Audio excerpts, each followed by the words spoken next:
산 위의 은혜라는 제목으로 여러분과 말씀 나누고 있습니다. 여러분, 산에는 특별함이 있습니다.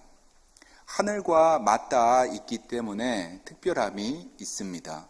하나님과 좀 더 가까이 있는 듯한 느낌이 들기 때문이죠. 한국에 가면은 기도원들이 있는데 보통 산 위에 지어져 있는 것을 보게 됩니다. 그래서 그런지 유럽에도 보면은 교회들이 많이 지어져 있습니다. 수도원들이 산 위에 많이 건립되어 있습니다. 그 중에 하나가 수도원입니다. 한번 슬라이드 보여주실까요? 이탈리아에 가면은 만나실 수 있는 오래된 수도원입니다. 세인트 베네딕트가 만든 수도원으로 유명한데요. 베네딕트 계열의 이제 캐톨릭 계신 분들은 계셨던 분들은 잘 아시겠지만 베네딕트 계열의 수도원 중에서는 가장 오래된 수도원이 되겠습니다. 이 수도원이 있는 산 이름이 몬테 카시아노 산입니다. 그래서 이 수도원을 몬테 카시아노 수도원이라고 부릅니다. 참 아름다운 곳일 텐데요. 제가 가보지는 않아서 그림으로만 이렇게 보고 있습니다. 동영상으로만 보고 있습니다. 몬테 카시아노 수도원. 이탈리아를 여행하시는 분들이라면 꼭 한번 들려보시면 좋겠습니다. 로마에서 나폴리 쪽으로 조금만 내려가면 만나는 산, 몬테 카시아노 산이 되겠습니다. 그 다음 보실까요? 성지순례 가시면은 그리스에도 들리시게 되는데요. 그리스도 들리고 터키도 들리고 그 다음에 이스라엘도 들리실 텐데 그리스에 가실 때 볼 수 있는 산 이름입니다. 이 산은 메테오라 산입니다. 그 위에 수도원이 있습니다. 그래서 수도원의 이름이 메테오라 수도원이 되는 것입니다. 중세 때 지어졌고요. 14세기에 지어진 수도원입니다. 이 수도원은 유명한 게 산 위에 지어졌는데 그 산이 돌산입니다. 저 돌산으로 어떻게 올라가서 꼭대기까지 올라가서 저런 아름다운 곳을 장소를 만들 수 있었는지 참 신비롭기만 합니다. 그래서 그리스에 여행 가시면은 성지순례 가시면 이것도 꼭 들리면 좋겠습니다. 저도 꼭 가보고 싶습니다. 데살로니카 밑부분에 있습니다. 데살로니카하고 아테네 한 중간 정도에 있는 메테오라 산이 되겠습니다. 그 다음 볼까요? 이곳이 어디일까요? 여기는 바로 아름다운 곳 샌디에고입니다. 샌디에고에 있는 산인데요. 그 꼭대기에 십자가가 놓여 있습니다. 이곳 가보신 분들 계실 텐데요. 가보신 분 계실까요? 마운트 헬릭스라는 곳입니다. 가신 분들 좀 계시죠? 여기서 멀지 않은 곳이고요. 마운트 헬릭스, 이곳의 특징은 뭐냐면은 꼭대기에 십자가 35피트 되는 높이의 십자가가 놓여 있습니다. 그 앞에는 원형 공연장도 있습니다. 제가 보니까는 한 300명에서 한 400명 정도 들어갈 수 있는 원형 공연장이 있었습니다. 그래서 그것을 보면서 와, 여기에서 우리 성도님들과 같이 일출을 보면서 예배 드리면 참 좋겠다 하는 생각도 들었습니다. 다음 슬라이드 보실까요? 제가 여기서 사진을 찍었는데 그 뒷부분에 있잖아요. 이 서쪽 바다 쪽으로 다운타운이 아주 잘 보입니다. 360도 샌디에고의 아름다운 전경을 보여주는 곳입니다. 올라가는데 힘이 들지가 않습니다. 자동차로 올라가시면은 꼭대기까지 올라갈 수가 있는 것이고요. 거기서 내려서 조금만 걸어 올라가시면은 십자가 있는 데까지 다다를 수가 있습니다. 거기 십자가 바로 앞에 그 플래그가 있더라고요. 자세하게 읽어보니까는 지어진 연도가 나와 있습니다. 지어진 연도가 1925년, 그 옆에 이스터라고 써 있습니다. 그러니까 100년이 되었습니다. 다음 주 이스터까지 딱 100년이 되는 것입니다. 여러분, 시간이 되실 때 이곳에 가셔서 샌디에고 전경 이렇게 돌아보시면서 기도하시면 참 좋겠다라는 생각도 듭니다. 우리 교회에서 서쪽으로 가시면 되고요. 한 20분 정도 8번 도로를 타고 가시다가 나오는 곳입니다. 라메사하고 엘 카혼 중간 정도에 있는 산, 마운트 헬릭스가 되겠습니다. 저는 거기에 올라가서 이렇게 돌아보면서 부활절에 이곳에서 많은 사람들이 모여서 이 장소를 데디케이션을 했을 텐데 어떤 기도를 드렸을까 하는 상상을 하게 되었습니다. 그러면서 이런 기도를 하지 않았을까요? 이 땅에 주님의 은혜 가득하게 하여 주시옵소서. 주님의 자비가 이 땅 샌디에고에 넘치게 하여 주시옵소서. 이렇게 기도하지 않았을까 저는 상상해 보았습니다. 마치 1885년에 아펜젤러 선교사님이 부활절에 한국 인천에 도착을 하셨을 때에 기도를 하신 것처럼 말입니다. 이 땅에 주님의 자비 넘치게 하여 주시옵소서. 어두움과 미신의 세력은 몰아내 주시옵소서.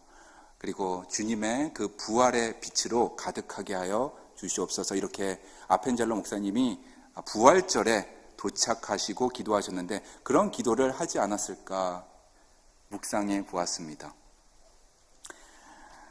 지난주에는 창세기 22장 말씀 가지고 모리아산에 함께 올라갔었는데요. 오늘도 여러분과 같이 올라가고 싶은 산이 있습니다. 그 산의 이름은 신의 산이 되겠습니다. 하나님께서 그의 백성들과 언약을 맺은 장소로 알려진 신의 산으로 함께 가보시겠습니다. 자, 출애굽기 19장입니다. 19장 18절 말씀 보도록 하겠습니다. 같이 읽겠습니다. 신의 산에 연기가 자욱하니 여호와께서 불 가운데서 거기 강림하심이라. 그 연기가 옹기 감아 연기같이 떠오르고 온 산이 크게 진동하며 나팔 소리가 점점 커질 때에 모세가 말한즉 하나님이 음성으로 대답하시더라. 이스라엘 백성들이 이집트 애굽 종살이에서 나와서 해방되어서 약속의 땅으로 가는 여정이었습니다. 그 과정에서 홍해도 만나게 되고 홍해를 어렵게 건넌 후에는 시나이 반도, 현재 시나이 반도이죠. 이집트의 동북부에 있는 시나이 반도를 통과하면서 광야 시대가 시작이 되었습니다. 홍해 얘기를 하니까 이 영화가 생각납니다. 여러분 이 영화 아시죠? 홍해 하면 떠올리는 그 영화 바로 십계입니다. 이 십계라는 영화는 너무나 유명한 영화라서 슬라이드 있으면 한번 보여주시죠. 제가 어렸을 때 많이 보았습니다. 주말의 명화에서 특히 많이 보았습니다. 모세가 이렇게 생기지 않았을까 제가 상상을 해 보았습니다. 정말 모세같이 생긴 그 분이 나오죠. 찰튼 헤스턴이 나오고요. 그리고 악역으로 나왔던 그 람세스 역할을 했던 이집트의 왕 역할을 했던 누구였었죠? 율브린너. 율브린너. 대머리가 이렇게 멋있을 수가 있구나. 율브린너가 나왔던 그 영화 1950년 중반에 나온 걸로 아는데요. 십계라는 영화가 있습니다. 홍해 하면 떠올리는 영화가 되겠습니다. 이런 홍해의 기적을 지나 광야의 시대는 시작되었지만 이스라엘 백성들에게는 아직 갈 길이 많이 남아 있는 것입니다. 갈 길이 밝히 보이지 않았던 것입니다. 광야에서는 언제까지 머물러야 하는가? 그리고 우리는 정확히 어디로 가는 것인가? 그리고 이 많은 사람들이 움직이고 있는데 어떤 질서와 법이 있어야 될 텐데 우리에게는 손에 쥐어진 것이 아무것도 없으니 이것을 어떻게 해야 되는 것인가 할 때에 그때쯤 도착한 곳이 바로 신의 산이었습니다. 출애굽기 19장 1절 말씀 보도록 하겠습니다. 같이 읽겠습니다. 이스라엘 자손이 애굽 땅을 떠난 지 3개월이 되던 날 그들이 시내 광야에 이르니라. 애굽 땅을 떠났습니다. 홍해도 지났습니다. 걸어서 또 걸어서 도착한 곳 3개월이 지나서 도착한 곳이 시내 산 밑이 되었습니다. 그때 모세가 백성들에게 얘기합니다. 자, 우리가 이곳에 도착했으니 장막을 칩시다. 그래서 장막을 치기 시작합니다. 여기에서는 좀 더 머물다가 가려나 보다. 그래서 장막을 칩니다. 그런데 그곳에서 그렇게 오래 있을 줄로 생각한 사람은 별로 없었을 것입니다. 거의 1년간 그곳에서 장막을 치고 살았습니다. 성경은 11개월이라고 알려주고 있습니다. 하나님께서 그곳에 장막을 치게 하셨고 머물게 하셨습니다. 이 내용이 출애굽기부터 시작해서 레위기 전체, 그리고 우리가 새벽 기도에 보고 있는 민수기까지 이어지고 있습니다. 여러분, 시내산은 참 독특합니다. 단일 장소로는 성경에서 가장 많은 성경 본문이 할애된 장소이기 때문입니다. 출애굽기 19장에서 시작해서 레위기 전체가 그 안에 들어가 있고요. 그 다음에 민수기 어저께죠? 10장까지, 민수기 10장까지 총 59장의 분량, 그 많은 분량을 시내산을 배경으로 해서 기록되어 있다는 것을 우리가 알 수가 있습니다. 왜 그럴까요? 왜 그렇게 많은 기록문들이 시내산을 배경으로 기록되어 있는 것일까요? 그것은 중요하기 때문입니다. 장소가 중요한 것이 아니라 하나님께서 그곳에서 하신 일이 중요하기 때문입니다. 하나님께서 무슨 일을 하셨나? 이스라엘 백성들과 언약을 맺으셨습니다. 하나님께서 이스라엘 백성들에게 십계명을 주셨습니다. 그 외에도 여러 제사와 관련된 율례들, 규례들을 주셨습니다. 이런 일들이 시내산에 머물 때 있게 되었는데, 무엇보다도 중요한 것은, 시내산이 그들에게 중요한 것은 하나님의 큰 구원의 계획이 어떤 것인지 알려주는 장소였기 때문입니다. 그 구원의 계획 안에 우리도 들어있기 때문에 이것이 중요합니다. 시내산에 오르는 것이 중요하겠습니다. 하나님의 큰 구원을, 그 계획을 옳게 깨닫기 위함입니다. 그렇다면 질문이 있는 것이죠. 하나님의 그 큰 구원의 계획은 무엇이란 말인가?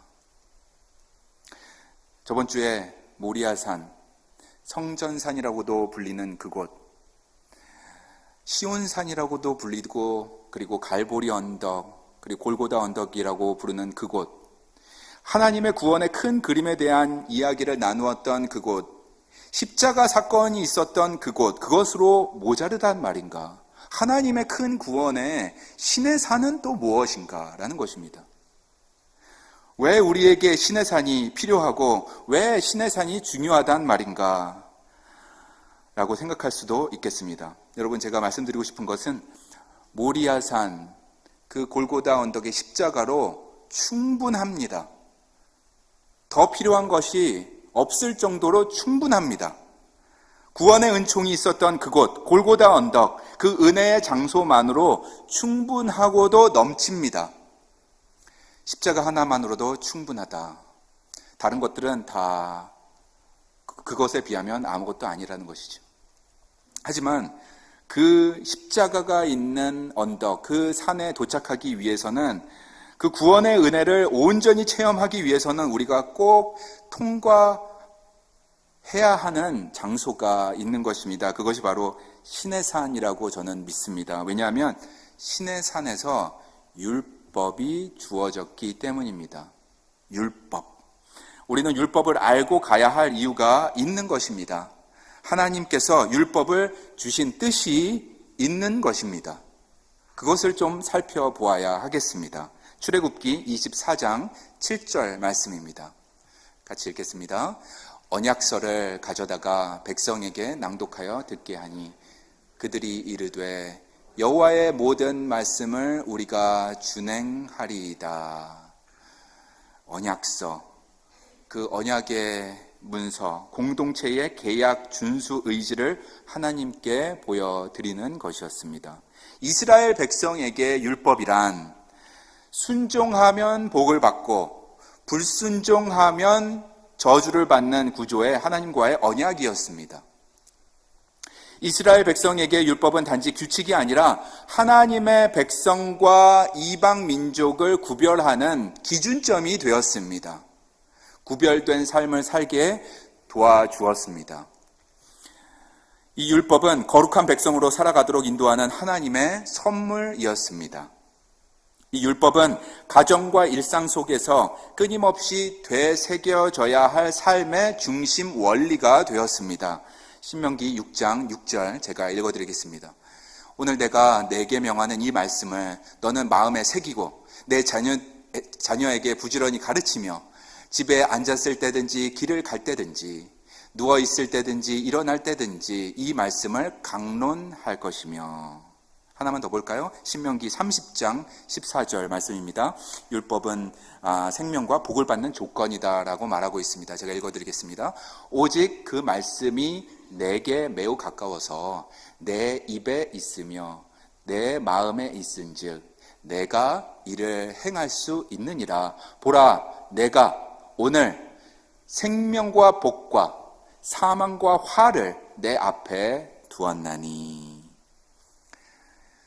율법, 하나님의 말씀을 주셨습니다.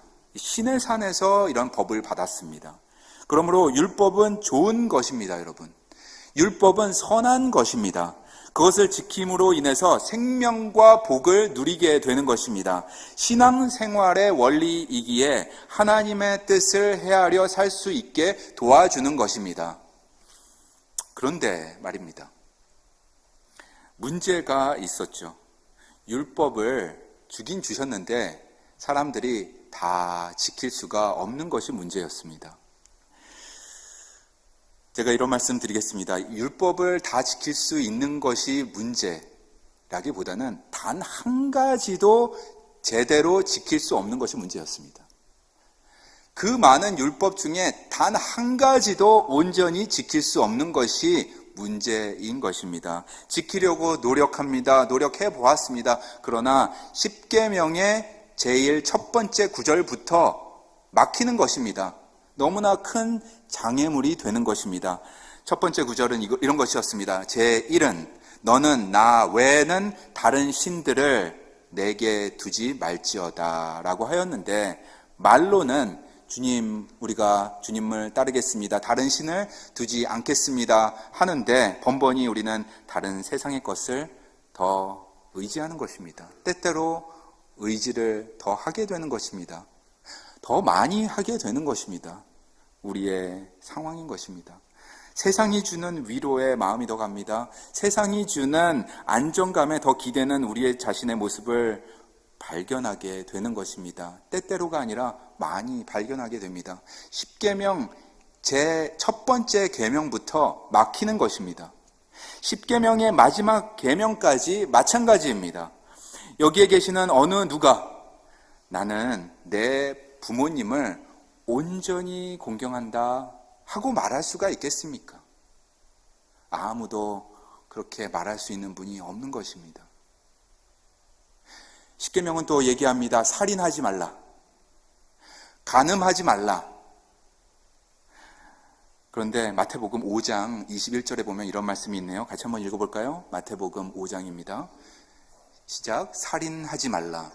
누구든지 살인하면 심판을 받게 되리라 하였다는 것을 너희가 들었으나 나는 너희에게 이르노니 형제에게 노하는 자마다 심판을 받게 되고.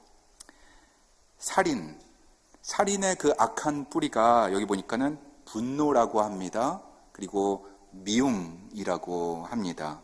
형제에게 노하는 자마다 살인에 준하는 심판을 받게 될 것이다. 여러분, 저와 여러분, 이곳에 있는 한 분도 빠짐없이 이것이 없는 분이 있을까요? 분노 말입니다. 미움 말입니다. 이 미움의 감정, 분노의 감정 다 있는 것입니다. 손에 상황이 안 돼서 총만 쥐어지지 않았지. 손에 상황이 안 돼서 칼만 들지 않았지. 상황만 된다면 누구나 그런 큰 죄를 지을 수 있는 포텐셜이 다들 있는 것입니다. 정말 종이 한 장 차이입니다. 악한 감정 속에 분노의 노예가 되어서 저지르고야 마는 것, 그것이 바로 살인입니다. 이어서 마태복음 5장 27절도 같이 읽어보도록 하겠습니다. 또 간음하지 말라 하였다는 것을 너희가 들었으나 나는 너희에게 이르노니 음욕을 품고 여자를 보는 자마다 마음에 이미 간음하였느니라. 그렇습니다, 여러분. 누가 나는 온전히 이 율법을 지켰다고 말할 수가 있겠습니다. 누구도 율법을 완벽하게 다 지킬 수가 없는 것입니다. 아니, 하나라도 제대로 지킬 수 없는 것입니다. 그러므로 중요한 말씀을 드리겠습니다. 율법은 우리를 죄로부터 구원할 수 없습니다. 율법을 지킨다고 해서 여러분 의롭다고 여김을 받지 못합니다. 법은 우리를 구원할 수 없다. 법을 지키고 착한 행실을 한다고 해서 하나님께서 의롭다함을 여겨주시고 그리고 구원을 주시는 것이 아니라는 것입니다. 율법을 다 지켜서 의롭다함을 받고 구원받은 사람은 인류 역사상 단 한 사람도 없습니다. 저번 주에 모리아 산에 이삭과 함께 오른 아브라함을 볼 때 여러분, 와, 저런 의로운 행실을 하는 사람이 있구나. 저런 사람은 의롭다함을 여겨주고 구원을 받게 하겠지만 아브라함도 그의 착한 행실로, 순종의 행실로 의롭다함을 받지 않았습니다. 하나님께서는 말씀하십니다. 아브라함은 믿음으로 의롭다함을 받았다.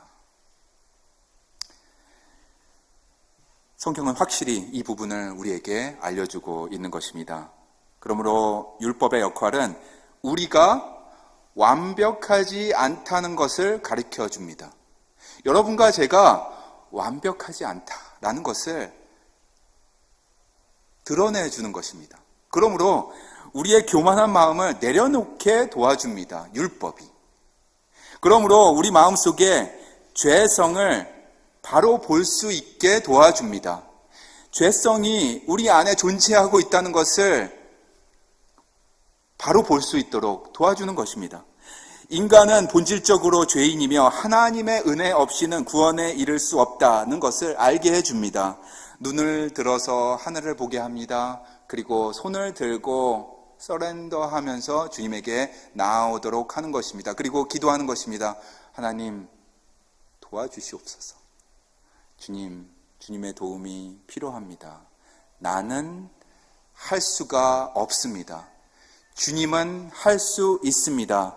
그러므로 오늘 주님 앞에 있는 그대로 나아갑니다. 나를 도와주시옵소서. 이렇게 두 손 들고 나아오게 되는 것입니다. 하나님의 자비와 은혜를 인정하고 나아오는 것입니다. 이것이 바로 율법의 역할입니다. 이것이 바로 신의 산에 올라야 될 이유인 것입니다. 사랑하는 성도님 여러분, 사순절 기간 우리가 지나가고 있습니다. 이 기간 동안에 십자가 못지않게, 그 십자가가 있었던 그 산 못지않게 신의 산도 함께 묵상하기를 소망합니다. 여러분 주위에 있는 분들 한번 생각해 보세요. 정말 많은 분들이 놀랍게도 저번 주에 올랐던 산에 관심이 별로 없습니다. 그게 골고다 산이든 시온 산이든 그게 갈보리 산이든 모리아 산이든 관심이 별로 없습니다.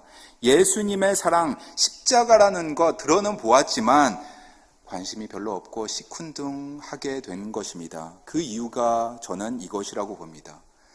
신의 산을 통과하지 않았기 때문이다. 이렇게 신의 산이 중요합니다. 존 웨슬리는 이 신의 산 부분을 이렇게 설명합니다. Prevenient grace라는 단어를 써서 선제적인 은혜가 있기 때문에 우리의 죄를 볼 수가 있는 것이다. 그리고 두 손 들고 주님 앞에 나아올 수 있는 것이다. 그게 첫 번째다. 그 다음에 경험하는 것이 구원의 은혜라고 존 웨슬리는 이야기하고 있습니다. 그러므로 우리가 모리아 산 위에 가서 justifying grace를 경험하는 것 너무나 중요합니다. 그게 우리를 구원하기 때문입니다. 구속의 은혜가 그곳에 있기 때문입니다. 하지만 그곳에 가기 전에는 통과해야 되는 곳이 바로 신의 산이 되는 것입니다. 신의 산에서 주신 율법이라는 거울 앞에 나 자신이 어떤 존재인지 바로 보아야 합니다. 신을 의지하는 것보다 나 자신을 더 믿지는 않는가 자신을 되돌아봐야 합니다. 본인 스스로 인생의 문제를 해결할 수 있다는 자만이 있지는 않은가, 교만이 있지는 않은가 되돌아봐야 하는 것입니다. 이것을 하지 않고는, 자기 자신을 율법의 거울 앞에 바로 보지 않고는 십자가 100번 바라본다고 해도, 갈보리산에 100번 올라간다고 해도, 십자가 목걸이를 매일 차고 다닌다고 해도, 교회에 10년, 20년 다닌다 해도, 성경을 2독, 3독, 10독을 한다고 해도 그 가치를 알 수가 없는 것입니다. 제대로 알 수가 없는 것입니다. 내가 주님 앞에 어떤 존재인지 깨닫지 못한다면. 그러므로 성경은 선포합니다. 모두가 하나님 앞에 죄인이다. 모든 사람이 죄를 범하였음에 하나님의 영광에 이르지 못하였으니, 그 다음에 나오는 것이죠. 그리스도 예수 안에 있는 구속으로 말미암아 어떻게? 값없이, 무료로, 아무 행위도 없이 의롭다 하심을 얻은 자 되었느니라. 로마서 3장에 기록되어 있습니다. 요한일서 1장 9절 말씀도 우리 같이 한번 읽어볼까요? 요한일서 1장 9절 읽습니다. 만일 우리가 우리 죄를 자백하면 그는 밉보시고 의로우사 우리 죄를 사하시며 우리를 모든 불의에서 깨끗하게 하실 것이요. 아멘. 주님 앞에 있는 그대로 나아갑시다. 우리의 죄성 있다면 가지고 있는 그대로 나아갑시다. 그리고 서렌더합니다. 손을 들어 나아갑니다. 주님, 노력해봤는데 되지가 않습니다. 성령 하나님의 도우심을 구합니다. 그럴 때에 우리 하나님은 미쁘시고 의로우사 우리를 모든 불의에서 깨끗하게 하실 것입니다. 그런 분들에게 제가 선포를 하겠습니다. 여기 계신 모든 성도님들에게는 결코 율법으로 인한 정죄함이 없을 것이다. 왜냐하면 우리는 모두 그리스도 예수 안에 있기 때문입니다. 이것은 제 말이 아니라 로마서 8장 1절과 2절의 말씀입니다. 그러므로 이제 그리스도 안에 있는 자에게는 결코 정죄함이 없나니 이는 그리스도 예수 안에 있는 생명의 성령의 법이 죄와 사망의 법에서 너를 해방하였습니다. 아멘. 이 말씀을 우리에게 주시는 줄로 믿습니다. 그러므로 법이 중요합니다. 우리에게 그 율법을 주신 하나님의 마음을 묵상하며 나아갑니다. 신의 산으로 그러므로 우리가 오릅니다. 주님의 은혜를 풍성히 경험하는 신의 산 위에 은혜가 될 줄로 믿습니다. 같이 기도하시겠습니다. 거룩하신 하나님, 은혜와 사랑 감사합니다.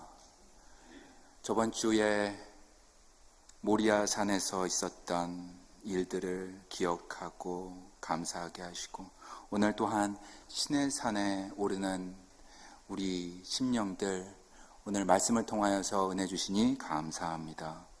있는 그대로 나아갑니다. 감사는 감사한 대로, 죄 지었으면 죄 지은 상태로 율법의 거울 앞에 그대로 나아갑니다. 하나님의 말씀 앞에 스스로를 돌아보며 나아갑니다. 그리고 그 율법 위에 계신 분, 율법의 완성자, 새 언약을 세우신 그분, 율법이 있는 신의 산에서 하나님의 은혜가 넘치는 모리아 산까지 갈 수 있게 해주신 그분, 우리 주 예수 그리스도를 바라봅니다. 그리고 이 시간 주님이 초청해 주시는 식탁에 나아갑니다. 주님의 은혜를 풍성히 경험하는 우리 모두가 되게 하여 주시옵소서. 예수 그리스도 이름으로 기도합니다. 아멘.